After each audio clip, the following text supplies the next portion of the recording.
sometimes people ask the question, does romantic love exist in Islam? What does it look like?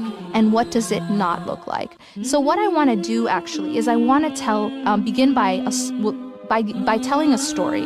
And it's actually a story which is a true story, although the names are changed in this story.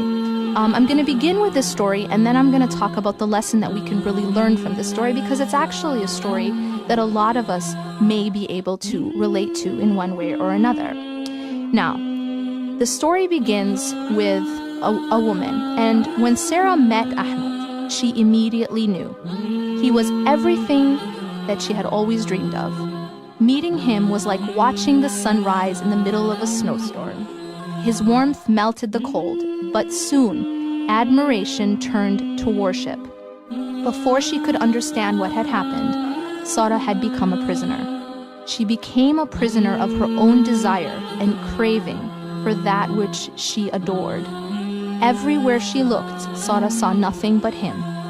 Her greatest fear in life was displeasing him. He was all she could feel, and without him, happiness had no meaning. Leaving him made her feel as though her soul was being peeled from her very being. Her heart was consumed with only his face, and nothing felt closer to her than him. He became to her like the blood in her very veins, and the pain of his existing without him was unbearable, because there was no happiness outside of being with him. But Sarah thought she was in love. Everything basically revolved around him. Her greatest fear in life was displeasing him, and she didn't know any kind of basically pleasure outside of being with him. Now, here is the irony. Sarah thought she was in love. Sarah had been through a lot in her life. Her father walked out on her when she was a teenager. She ran away from home when she was 16.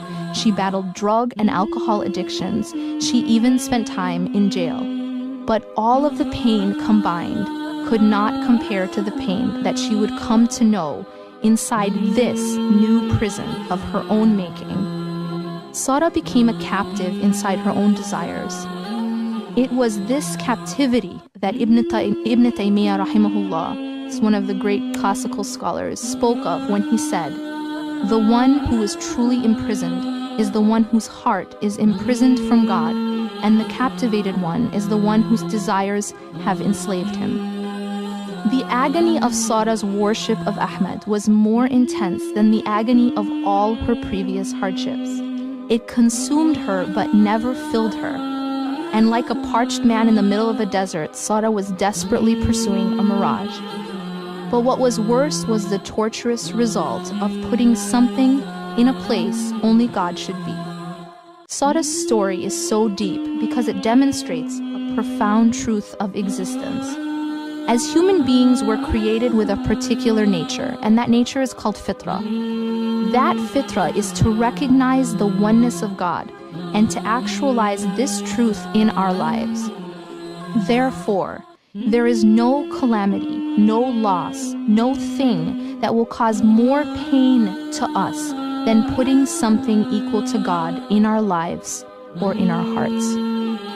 Shirk on any level breaks the human spirit like no worldly tragedy ever could.